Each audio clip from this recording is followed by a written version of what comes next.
Pernah kepikiran nggak, apa sih yang bikin struktur-struktur raksasa di sekitar kita, dari jembatan sampai sayap pesawat, itu nggak ambruk atau terbelah?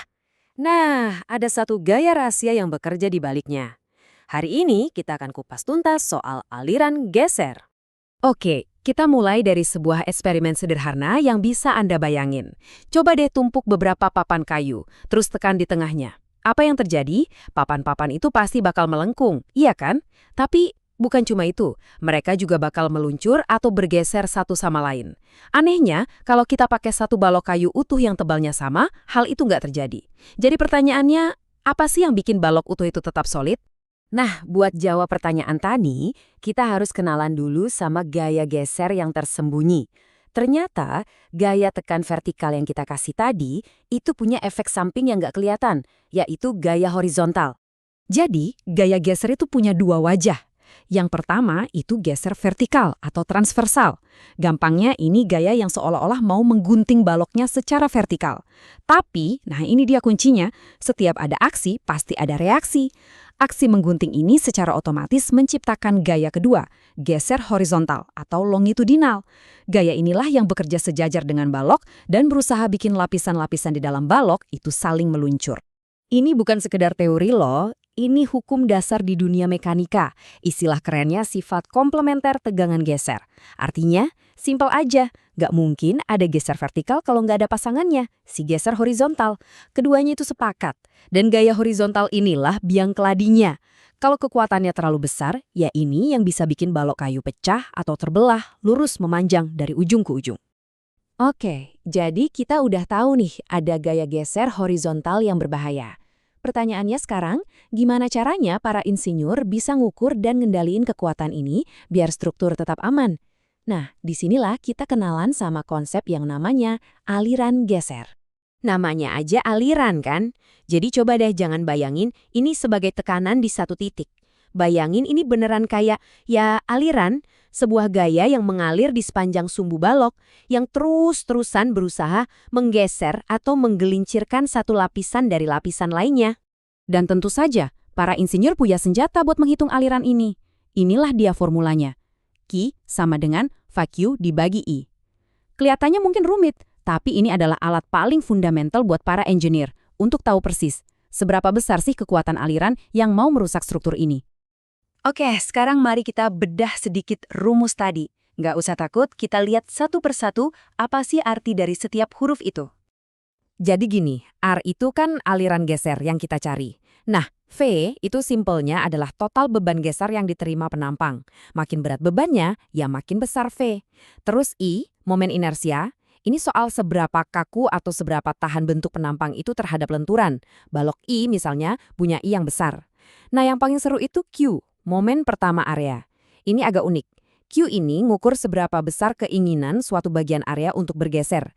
Jadi dia yang ngasih tahu kita bagian mana dari balok yang paling rentan buat meluncur. Biar lebih kebayang, kita pakai analogi lagi. Coba bayangkan aliran geser ini kayak aliran air. Di balok profil I misalnya, aliran ini dimulai dari ujung sayap yang lebar, nilainya 0. Terus, dia mengalir dan mengumpulkan kekuatan dari area sayap yang luas, dan semua kekuatan itu terkonsentrasi di bagian tengah yang sempit atau badan balok. Persis kayak dua anak sungai yang ngalir dari sisi kiri dan kanan, terus ketemu di tengah jadi satu sungai besar yang arusnya jauh lebih deras. Kuat banget di tengah.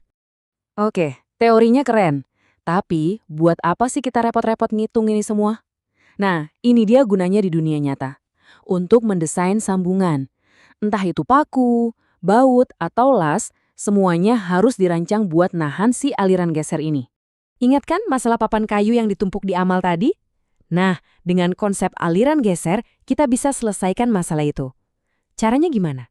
Pertama, kita hitung dulu Q atau aliran gesernya.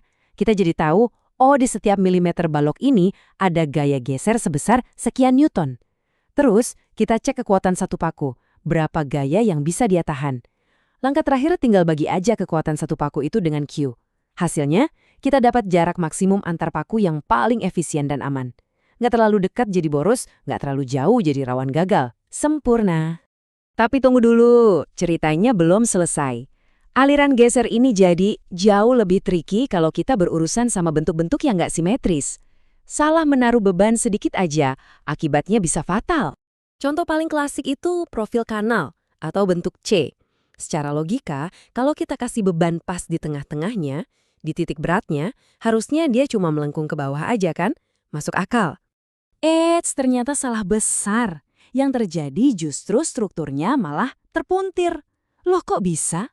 Ya karena aliran geser tadi. Aliran geser di sayap atas dan bawah itu nggak seimbang. Mereka menciptakan momen putar atau torsi internal. Jadinya, baloknya nggak cuma melengkung, tapi juga melintir. Terus gimana dong biar nggak melintir? Solusinya adalah jangan menaruh beban di titik berat, tapi di sebuah titik magis yang namanya pusat geser atau shear center. Di titik inilah beban dari luar bisa mengimbangi sempurna torsi internal yang dihasilkan oleh si aliran geser. Hasilnya, lenturan murni tanpa ada puntiran sama sekali. Jadi, kenapa ini semua penting banget? Kenapa insinyur pusing-pusing mikirin ini? Karena, seperti yang tertulis di sini, kegagalan akibat geser itu sangat-sangat berbahaya. Dia nggak ngasih tanda-tanda. Nggak kayak struktur yang melengkung pelan-pelan, kegagalan geser itu bisa terjadi tiba-tiba. Tiba-tiba patah, tiba-tiba ambruk. Nggak ada peringatan. Nah, sekarang giliran Anda. Setelah tahu soal gaya tersembunyi ini, coba deh perhatikan sekeliling. Lihat jembatan dengan pelat-pelat bajanya yang dibaut. Lihat kayu lapis di mebel Anda, atau bahkan sayap pesawat. Semuanya itu disatukan dan diperkuat berkat pemahaman kita tentang aliran geser.